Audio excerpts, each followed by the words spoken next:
Hello everyone, welcome to my YouTube channel AH helpline. कैसे हैं आप लोग? इस वीडियो में हम लोग एक बहुत इंपॉर्टेंट इंस्ट्रक्शन के बारे में बात करेंगे जो इग्नू ने एग्जाम के रिलेटेड रिलीज किया है। एंड अगर आपने इस इंस्ट्रक्शन को नेग्लेक्ट किया तो आपके लिए बहुत मुश्किल होगा, आपका पेपर कैंसिल हो सकता है और आपके ऊपर चार्जेस भी लगाया जा सकता है। इसलिए आप लोग को ये सब इंस्ट्रक्शन के बारे में जानना बहुत जरूरी है। आप लोग वीडियो को ध्यान से और कंप्लीट जरूर देख लीजिएगा। एएच हेल्पलाइन चैनल पे फर्स्ट टाइम आए हैं, इग्नू के स्टूडेंट हो तो हर एक ट्रस्टेड एंड ऑथेंटिक इन्फॉर्मेशन पाने के लिए चैनल को अभी सब्सक्राइब कर लेना। जब भी इग्नू में एग्जाम स्टार्ट होने वाले रहते हैं तो इग्नू की तरफ से बहुत सारे इंस्ट्रक्शन गाइडलाइंस रिलीज किए जाते हैं, लेकिन ये इंस्ट्रक्शन पहली बार इग्नू की तरफ से रिलीज किया गया। हालांकि इसके बारे में आप लोग को जानकारी होगी, नॉर्मली इस तरीके से बताया जाता है इग्नू में, लेकिन प्रॉपर एक इंस्ट्रक्शन नहीं रिलीज किया गया था, जो कि इस बार इग्नू की तरफ से इंस्ट्रक्शन रिलीज किया गया है स्टूडेंट के लिए। एंड उनको बताया गया है कि कौन कौन सी गलती पे आपके ऊपर अनफेयर मीन केस लगाया जा सकता है।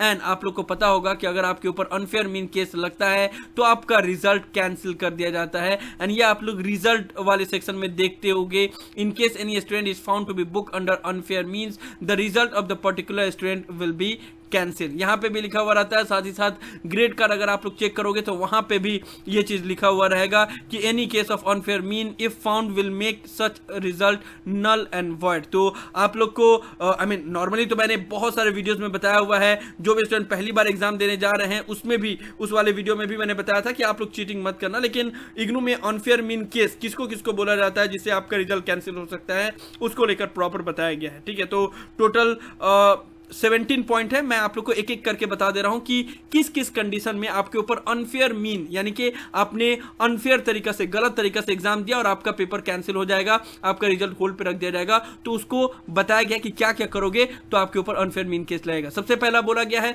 कि अगर आपके पास, जो कि नॉर्मली आप लोग को पता होगा कि कोई भी पेपर, बुक, नोट, कोई भी अगर आपने अनऑथराइज मटेरियल अपने पास में रखा तब आपके ऊपर अनफेयर मीन केस लगेगा। यानी कि अगर आपने कोई भी चीट रखा तो आपके ऊपर अनफेयर मीन केस लगेगा। मोबाइल फोन, डिजिटल वॉच और any electronic gadget other than calculator. Calculator आप लोग को पता होगा कि ये अलाउड रहता है। अगर आपके क्वेश्चन पेपर में लिखा हुआ है कि कैलकुलेटर नॉट अलाउड, तभी अलाउड नहीं रहता है। बाकी अदर सभी पेपर में कैलकुलेटर अलाउड रहता है। तो कैलकुलेटर को छोड़कर बाकी जितने भी डिजिटल गैजेट हैं, अगर वो अपने पास आपने रखा तो भी आपके ऊपर अनफेयर मीन केस लगेगा। उसके बाद से बोला गया एनीथिंग रिटन और any other instrument, any kind of furniture और any other substance which have relevance to the examination concern. कुछ भी अगर आपने लिख के रखा हुआ है या कोई भी ऐसा इंस्ट्रूमेंट लेके रखा हुआ है जो एग्जाम की क्वेश्चन से रिलेटेड है, जैसे मान लो आपने कोई मैप रखा या कोई भी ऐसा चीज रखा जो एग्जाम से रिलेटेड है, तो फिर आपके ऊपर अनफेयर मीन केस लगेगा। अगर आपने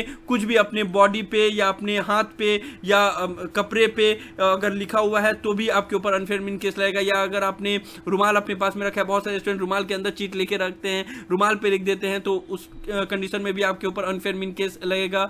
उसके बाद से अगर आपने क्वेश्चन पेपर या हॉल टिकट पे कुछ ना कुछ लिखा हुआ है तो भी आपके ऊपर अनफेयर मीन केस लगेगा अगर पकड़े गए तो। लेकिन इतना याद रखिएगा, ये जो जितने भी 17 पॉइंट है ना, वो तभी लागू होगा अगर आप पकड़े गए तो। देखो नॉर्मली बाकी यूनिवर्सिटी में क्या होता है, अगर आपके ऊपर आपने चीट लेके अपने बैठा हुआ है या आप चीटिंग कर रहे हो, कॉपी कर रहे हो, कुछ भी ऐसा कर रहे हो, तो आपका पेपर लेके रख दिया जाता है। लेकिन इग्नू में प्रॉब्लम यह है कि इस पे अनफेयर मीन केस लगता है एंड आपके ऊपर बाकायदा केस लगता है। अनफेयर मीन केस आपको दिल्ली जाना होता है या फिर अनफेयर मीन कमेटी के सामने पेश होना होता है या फिर अपॉलॉजी लेटर लिखना होता है। तो ये चीजें होती है जो कि नॉर्मल यूनिवर्सिटी से थोड़ा अलग है। ठीक है, बाकी यूनिवर्सिटी में तो बस पेपर रख दिया जाता है, उसके बाद से फिर थोड़ा देर बाद दे भी दिया जाता है। लेकिन इग्नू में अनफेयर मीन केस लगता है, इसलिए आप लोग चीटिंग बिल्कुल भी मत करना और जो जो बात यहाँ पे बताया गया वो काम बिल्कुल भी मत करना। ठीक है ना। 6 नंबर पॉइंट में बताया गया आप लोग को कि अगर आपने आसपास में अपने फ्रेंड से किसी से भी अगर आंसर पूछा या पूछते हुए पकड़े गए तब भी आपके ऊपर अनफेयर मीन केस लगेगा। उसके अलावा 7 नंबर पॉइंट में कोई भी अदर कैंडिडेट से एग्जाम के अंदर या एग्जाम के बाहर बात किया तब आपके ऊपर अनफेयर मीन केस लगेगा। अगर आपने कोई भी इन्विजिलेटर जो टीचर रहते हैं उनको अगर कोई ऑप्शन लैंग्वेज यूज किया या धमकाया या कोई भी वायलेंस किया तब भी आपके ऊपर अनफेयर मीन केस लगेगा। अगर आपने कोई भी नोट को लेके गया हो, उसके बाद उसको स्वेलो कर लिए तब भी आपके ऊपर अनफेयर मीन केस लगेगा। अगर आपने सोचा कि चलो चीट पकड़ा गया इसलिए मैंने स्वेलो कर लिया, तब भी आपके ऊपर अनफेयर मीन केस लगेगा। अगर आपने 2 फ्रेंड के से एक दूसरे को कॉपी किया या चीटिंग किया तभी आपके ऊपर अनफेयरमेंट केस लगेगा। स्मगलिंग आउट आइदर ब्लैंक और रिटन, यानी कि अगर आप आंसर सीट को लेके चले जा रहे हो, यानी कि अगर उसमें कुछ नहीं लिखे हो तब भी अगर आप आंसर सीट लेके चले जा रहे हो तब भी आपके ऊपर अनफेयरमेंट केस लगेगा। अगर आपने इन्विजिलेटर का फोर्ज सिग्नेचर किया एंड अगर आंसर सीट लेके चले गए या फिर आपने फोर्स सिग्नेचर किया तब भी आपके ऊपर अनफेयरमेंट केस लगेगा। Revealing identity in any form of the in the answer script by the candidate, अपना कोई भी पहचान अगर आपने आंसर स्क्रिप्ट पे लिखा तो भी आपके ऊपर अनफेयरमेंट केस लगेगा। रिवीलिंग आइडेंटिटी मतलब देखो आपका एनरोलमेंट नंबर रहता है वो तो ठीक है, आपका एनरोलमेंट नंबर है, प्रोग्राम कोड है, ये सारी चीज़ें, लेकिन अपना नेम या कोई भी चीज़ बताया, बहुत लोग क्या करते हैं कि उसमें लिखते हैं कि आप पास कर दीजिए मुझे, मैं आपको इतना पैसा दूंगा, ये है मेरा मोबाइल नंबर, इस पर कॉन्टैक्ट कीजिए। ऐसा मैंने बहुत सारे आंसर स्क्रिप्ट में देखा हुआ है, बहुत सारे स्टूडेंट पैसे उसमें अटैच कर देते हैं, उसमें लिख देते हैं कि प्लीज़ पास मी, तो ये सारा चीज़ भी नहीं लिखना है, अदरवाइज आपके ऊपर अनफेयरमेंट केस लगेगा। एंड ये बहुत से स्टूडेंट के साथ हुआ है। मैंने इतने साल से तो मैं वीडियो अपलोड कर रहा हूँ, हर बार एग्जाम के बाद मैंने दिखाया भी है स्टूडेंट को कि एक स्टूडेंट ने लिखा हुआ था, हर एक पेज में लिखा हुआ था प्लीज़ पास मी, तो उसको भी अनफेयरमेंट कैटेगरी में रखा गया था, उसके ऊपर भी अनफेयरमेंट केस लगाया गया था। लेकिन ये ऑल डिपेंड करता है एग्जामिनर जो पेपर चेक कर रहा है उसके ऊपर एंड जो टीचर है, जो इन्विजिलेटर है उनके ऊपर, ठीक है। देखो इग्नू में यहाँ पे जितने भी रूल्स लिखे हुए ना उसमें से सबसे ज़्यादा अगर अनफेयरमेंट केस लगता है तो ये 10 नंबर पॉइंट को लेकर लगता है, ठीक है। यानी कि म्यूचुअल मास कॉपी, यानी कि एक दूसरे से दो फ्रेंड एक दूसरे से कॉपी करते हैं ना, अगर सेम टू सेम आंसर आ जाता है तो फिर अनफेयरमेंट केस लगता है। और मैंने तो जितना देखा हुआ है सबसे ज़्यादा उसी पे लगता है, प्लस मोबाइल फोन लेके बैठे रहते हैं और चीट लेके बैठे रहते हैं, तो ये तीन चीज़ों के ऊपर ज़्यादा अनफेयरमेंट केस लगता है। बाकी ये सारा चीज़ तो करने की मजा आता है, स्टूडेंट नहीं करते हैं, लेकिन यही तीनों चीज़ के ऊपर ज़्यादा अनफेयरमेंट केस लगता है, ठीक है। तो ये सारा चीज़ है। उसके बाद से अगर आपने आंसर स्क्रिप्ट को सबमिट नहीं किया तो फिर आपके ऊपर अनफेयरमेंट केस लगेगा, ठीक है। तो ये सभी पॉइंट लिखा हुआ है, आप लोग चाहें तो खुद से भी पढ़ सकते हैं, सभी का ये PDF का लिंक मैं डिस्क्रिप्शन में दे दिया ना।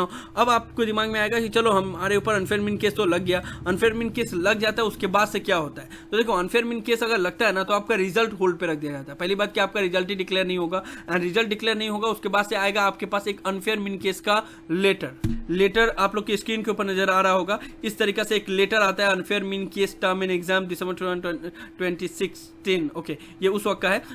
इस तरीके का लेटर आता है। ये जस्ट मैंने आप लोग को एग्जांपल के तौर पे दिखाने के लिए ये मैं दिखा रहा हूँ आप लोग को, एक स्टूडेंट का है ये। इस तरीके से लेटर आएगा, इसमें आप लोग को बोला जाएगा कि आपको अनफेयरमेंट कमेटी के सामने पेश होना पड़ेगा, यानी कि दिल्ली जाके वहाँ पे अनफेयरमेंट कमेटी है, वहाँ पे आपको अपनी गलती को एक्सेप्ट करना पड़ेगा। एंड यहाँ पे बताया जाएगा आपको कि किस वजह से आपके ऊपर अनफेयरमेंट केस लगा हुआ है। जैसे ये स्टूडेंट ने you have copied from another student, एक अदर स्टूडेंट से इसने कॉपी किया था तो उसके ऊपर अनफेयरमेंट केस लगा हुआ था, ठीक है ना। तो इस तरीके से चीज़ें लिखी हुई होती है एंड आपको फिर अपॉलॉजी लेटर भेजना पड़ता है, ठीक है। एंड अपॉलॉजी लेटर जब भेज दोगे तब आपका 6 मंथ लॉस हो जाएगा। उसके बाद से फिर वहाँ से एक और लेटर आता है, उसमें लिखा हुआ रहता है कि हाँ ठीक है आपके ऊपर अनफेयरमेंट केस जो लगा था उसको हम हटा रहे हैं, लेकिन आपको 6 मंथ का पनिशमेंट तो दिया जाता है, ठीक है ना। 6 मंथ या 1 ईयर डिपेंड करता है कि आपने किस तरीके का अनफेयरमेंट किस तरीके का अनफेयर एक्टिविटीज में आप इन्वॉल्व हुए। तो आप लोग को समझ में आ गया। टोटल 17 पॉइंट है, आप लोग खुद से भी चाहें तो पढ़ सकते हैं। PDF फाइल को टेलीग्राम चैनल पे अपलोड कर दिया गया। तो ये सब चीज़ों को ध्यान में रखना एंड ये सारा चीज़ मत करना, अदरवाइज आपके ऊपर अनफेयरमेंट केस लगेगा। एंड अनफेयरमेंट केस लगेगा तो आपका बेइज्जती होगा, वो अलग, आपका रिजल्ट होल्ड पर रखा जाएगा एंड आपका 6 मंथ भी लॉस हो सकता है। एंड वो तो होगा ही जब अनफेयरमेंट केस लगता है, क्योंकि रिजल्ट डिक्लेयर नहीं होता है। एंड मैंने आप लोगों को दिखाया कि आपको अनफेयरमेंट का लेटर आता है, फिर उसके बाद से आपको अपॉलॉजी लेटर भेजना पड़ता है या फिर आपको जाना पड़ता है दिल्ली, और उसके बाद से फिर हटाया जाता है। लेकिन इन सभी चीज़ों में आपका 6 मंथ तो लॉस होता है। सो समझ में आ गया आप लोग को। यही सब था वीडियो में इग्नू की तरफ से एग्जाम के रिलेटेड ये इंपॉर्टेंट इंस्ट्रक्शन दिए गए थे स्टूडेंट को, जिसके बारे में मैं आप लोग को डिटेल इन्फॉर्मेशन दे रहा था। मुझे उम्मीद है कि आप लोग को वीडियो पसंद आएगा। वीडियो को लाइक जरूर कर दे, सभी फ्रेंड के साथ शेयर करें ताकि उनको भी डिटेल इन्फॉर्मेशन मिल पाए। किसी भी तरह के डाउट के लिए आप लोग नीचे कमेंट बॉक्स में लिख सकते हैं या मुझे डायरेक्टली कॉल करके भी अपना डाउट क्लियर कर सकते हैं। और अगर आप AH हेल्पलाइन चैनल पर फर्स्ट टाइम आए हैं तो मेक श्योर आप लोग पहली फुर्सत में चैनल को जरूर सब्सक्राइब कर ले। Thank you so much for watching this video. Have a awesome day. Thank you so much.